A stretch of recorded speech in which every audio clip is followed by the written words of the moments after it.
l'Allemagne sur le front Est, elle ne serait pas suffisante pour renverser la situation. En effet, là-bas, les Russes étaient trop nombreux.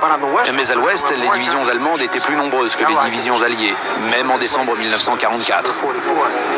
En fait, Hitler parie à tout sur un déplacement pour surprendre les Alliés à l'Ouest, détruire 20 divisions, gagner du temps et peut-être remporter la guerre. Le 16 décembre au matin, un tir de barrage et des tirs de fusée de l'artillerie allemande éclairent le ciel.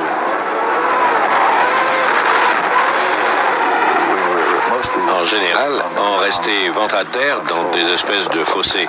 On plongeait, on attendait que le bombardement soit fini.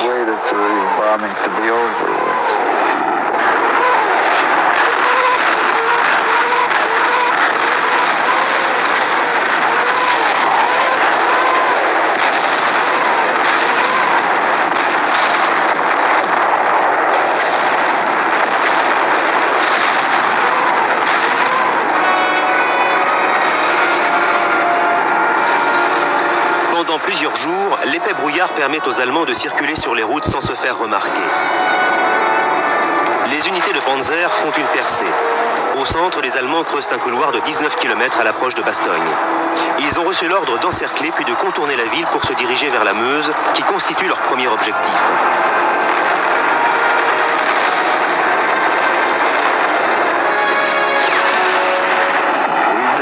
On ne savait pas vraiment ce qui se passait autour de nous, car c'étaient les officiers qui donnaient les ordres.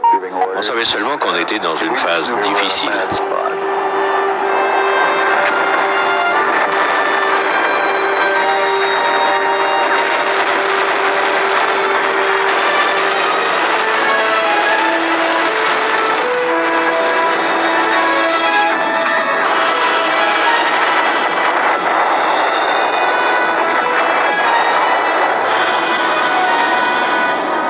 La confusion est totale, la communication insuffisante.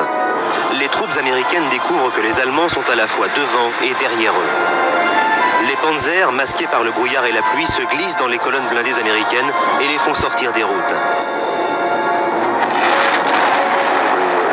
On était enlisés, gelés, désorientés pendant un moment. Notre division était en telle difficulté qu'il a fallu la rassembler et la réorganiser.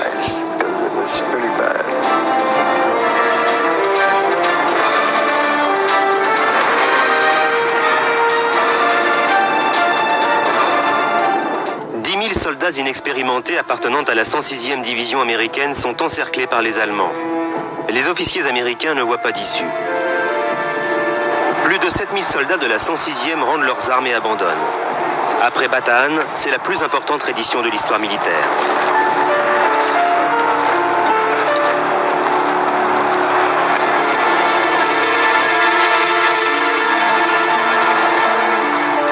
Les ruses des Allemands créent un climat de méfiance extrême parmi les troupes américaines. Revêtus de l'uniforme américain, des soldats allemands parlant anglais infiltrent en jeep les positions américaines. De tels incidents sont peu nombreux, mais l'effet psychologique de ces infiltrations est considérable. Désormais, tout étranger portant un uniforme américain devient suspect. Même les mots de passe ne sont plus considérés comme fiables. À moins de connaître des informations typiquement américaines, les soldats sont arrêtés. Ainsi, un général américain est détenu 3 heures par la police militaire car il ignore le nombre de points marqués par un grand joueur de baseball pendant sa meilleure saison.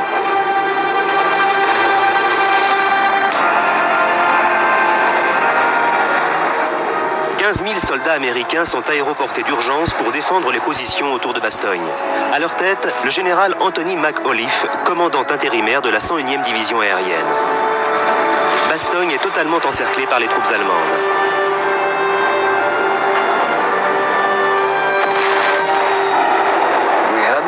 On avait réussi à faire fuir les Allemands qui s'étaient positionnés autour de nous. On poursuivait leurs troupes à une allure folle, on avançait vraiment à toute vitesse.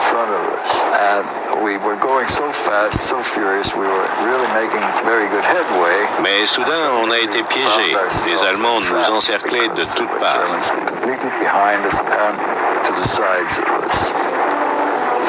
Voilà à quoi pouvait ressembler notre situation dans les Ardennes. Cette offensive est connue dans l'histoire de la Seconde Guerre mondiale sous le nom de la bataille des Ardennes.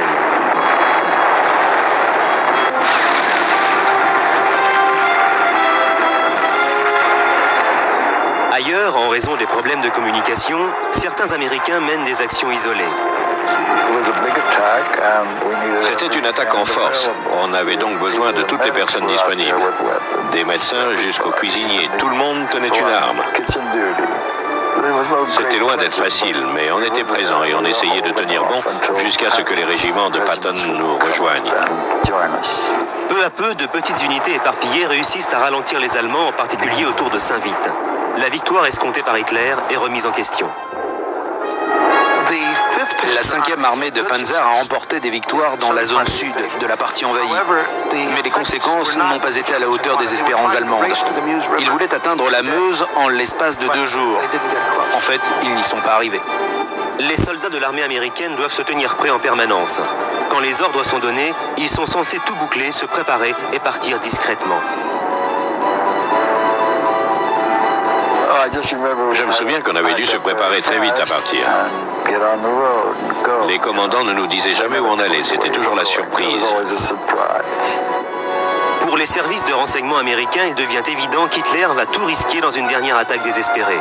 Le 3e jour, le général Eisenhower ordonne à la 3e armée du général Patton d'attaquer le flanc allemand et de secourir Bastogne. Son armée est à 200 km au sud des Ardennes. Mais Patton répond avec une confiance extrême qu'il attaquera dans 2 jours.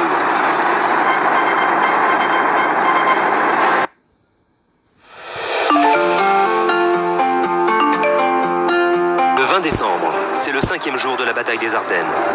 Les forces américaines peinent face à la puissante offensive allemande.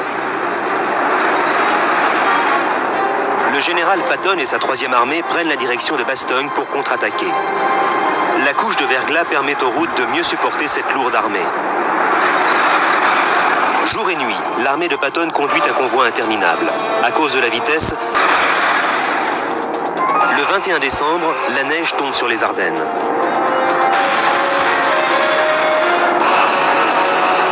Saint-Vith est prise par les Allemands. Maintenant, la route qui traverse les Ardennes est grande ouverte.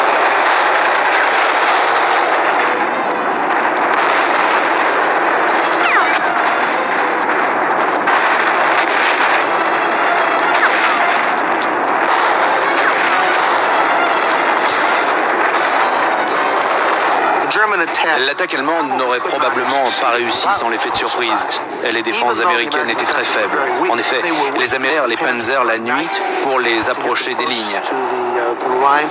Ils ont réussi à les surprendre totalement, une fois encore à cause de la confiance excessive des services de renseignement américains et des Américains en général. Ils ne s'attendaient pas du tout à une attaque, surtout au moment et à l'endroit choisi par les Allemands. En fait, ils pensaient qu'après les défaites subies en France, un émissaire allemand est envoyé à Bastogne pour lancer un ultimatum. Puisque les Américains sont encerclés, leur seule solution pour échapper à la mort est de se rendre. La réponse du général McAuliffe est nette et précise. Ce qu'il leur a répondu, c'est « jamais de la vie ».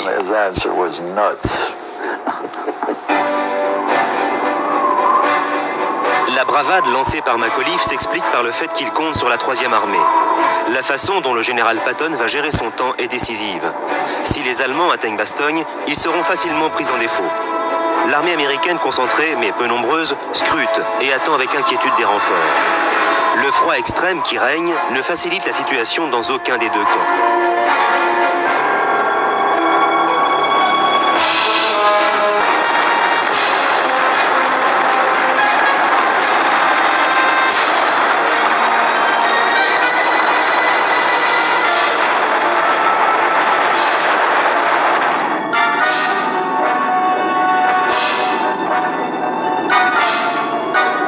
Le jour suivant, le 23 décembre, le temps est clair et ensoleillé.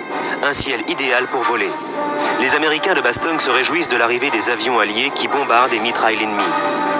Et plus important encore, ils parachutent des réserves qui devraient permettre aux Américains de résister.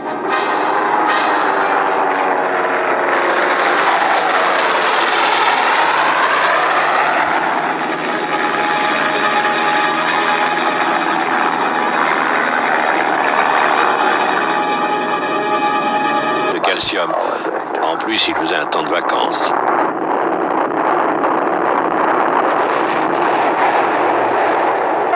À la veille de Noël, la bataille fait rage depuis 10 jours. Noël parvient à se manifester. Les troupes allemandes occupaient les villages français de la région. Comme c'était Noël et qu'ils étaient seuls, ils offraient par exemple des chocolats aux Français, qui les acceptaient d'ailleurs. Alors, pour une nuit au moins, le sentiment d'hostilité a diminué. Ce n'est pas un cas isolé. Beaucoup d'histoires de ce genre jalonnent les périodes de guerre.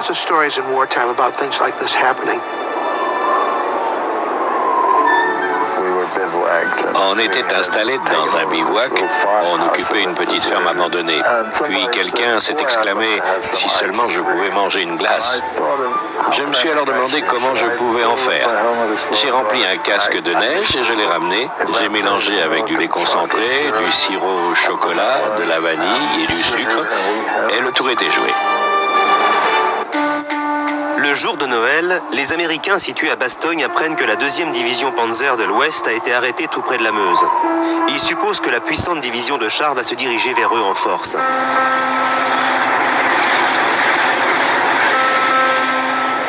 En apprenant par ses généraux que la Meuse n'a pas été atteinte et encore moins la Manche, Hitler ordonne comme prévu d'attaquer Bastogne.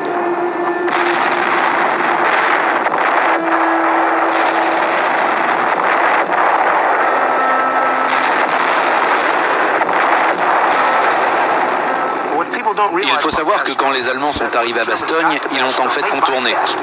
Le véritable combat à Bastogne n'a lieu qu'après l'échec des Allemands sur la Meuse. Ensuite, donc, ils sont retournés à Bastogne et ont tenté d'encercler et de prendre la ville. Mais bien sûr, les Américains n'ont pas lâché prise, car à ce moment-là, ils avaient reçu des renforts. Par conséquent, même si Bastogne est une phase importante de la bataille des Ardennes,